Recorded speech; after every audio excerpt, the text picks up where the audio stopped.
in Narrator, cycling up the mountain road to Ugiri every morning. Hafun passed away, Judge Joe, 4 years ago. Yes, of course. She wanted to tell you how grateful she was, that you paid her hospital bills. So was I.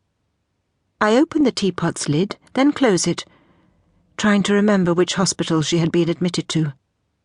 The name comes to me, Lady Templar Hospital. 5 weeks, he says. 5 weeks?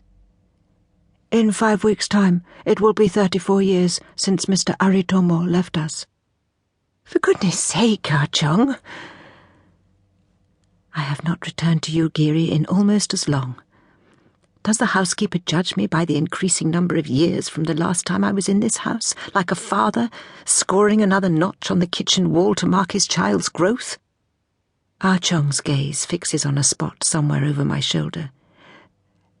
If there's nothing else. He begins to turn away. In a gentler tone, I say, I'm expecting a visitor at 10 o'clock this morning. Professor Yoshikawa.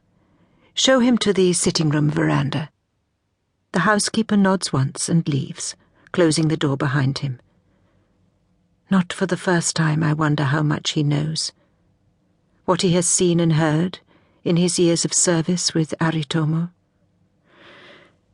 The papaya is chilled, just the way I like it. Squeezing the wedge of lime over it, I eat 2 slices before putting down the plate. Opening the sliding doors, I step onto the veranda. The house sits on low stilts, and the veranda is 2 feet above the ground. The bamboo blinds creak when I scroll them up.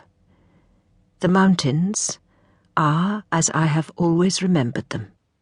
The first light of the morning melting down their flanks. Damp, withered leaves and broken-off twigs cover the lawn.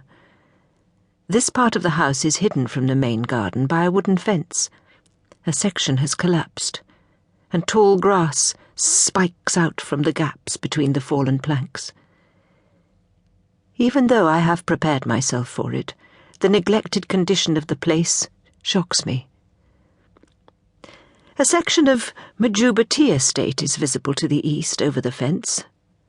The hollow of the valley reminds me of the open palms of a monk, cupped to receive the day's blessing. It is Saturday, but the tea pickers are working their way up the slopes. There has been a storm in the night, and clouds are still marooned on the peaks. I step down the veranda, onto a narrow strip of ceramic tiles, cold and wet beneath my bare soles. Aritomo obtained them from a ruined palace in Ayutthaya, where they had once paved the courtyard of an ancient and nameless king. The tiles are the last remnants of a forgotten kingdom, its histories consigned to oblivion. I fill my lungs to the brim and exhale. Seeing my own breath take shape, this cobweb of air which only a second ago had been inside me, I remember the sense of wonder it used to bring. The fatigue of the past months drains from my body, only to flood back into me a moment later. It feels strange that I no longer have to spend my weekends reading piles of appeal documents or catching up with the week's paperwork. I breathe out through my mouth a few more times, watching my breaths fade away into the garden. My secretary, Aziza, brought me the envelope shortly before we left my chambers to go into the courtroom. This came for you just now, Twan, she said. Inside was a note from Professor Yoshikawa Tatsuji, confirming the date and time of our meeting in Ugiri. It had been sent a week before. Looking at his neat handwriting, I wondered if it had been a mistake to have agreed to see him. I was about to telephone him in Tokyo to cancel the appointment when I realized he would already be on his way to Malaysia. And there was something else inside the envelope. Turning it over, a thin wooden stick about 5 inches long fell out onto my desk. I picked it up and dipped it into the